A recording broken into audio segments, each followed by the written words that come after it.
আমার নাম পূজা ঘোষ, আমি চাঁদপাড়ায় থাকি। আমি ধীমান স্যারের অফলাইন চাঁদপাড়া 14 নম্বর ব্যাচের স্টুডেন্ট। আমি এখান থেকে 5 মাস আগে স্যারের কাছে ভর্তি হয়েছিলাম। ইংলিশ সম্পর্কে যে ভয়, যে জড়তা নিয়ে ভর্তি হয়েছিলাম সেটা এখন নেই, আর ভবিষ্যতে সেটা পুরোপুরি কাটিয়ে উঠতে পারবো বলে আমার ধারণা। আমরা যেহেতু, বা আমি বিশেষ করে যেহেতু বাংলা মিডিয়ামের স্টুডেন্ট, স্বাভাবিকভাবে ইংলিশ সম্পর্কে ভয় থাকারই কথা, কিন্তু সেটা একদমই আর নেই।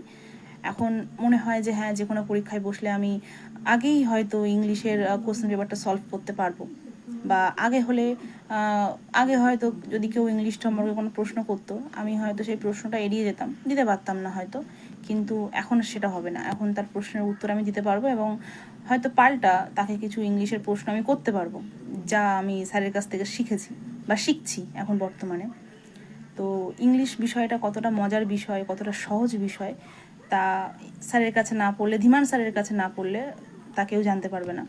আর সবচেয়ে বড় কথা, স্যারের কাছে কোনো ইংলিশের কোনো নিয়ম লাগে না, আলাদা করে অন্য কোনো রুলস বা মুখস্থ করার কোনো বিষয় নেই।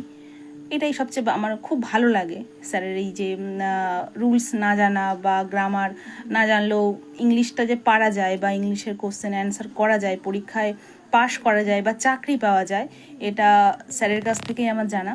বা স্যারের বিভিন্ন কথাগুলো যেগুলো ভীষণভাবে মনে জোর দেয়। তো আমার মনে হয় স্যার পাশে থাকলে আমি হয়তো যে কোনো চাকরিতেই উত্তীর্ণ হতে পারবো।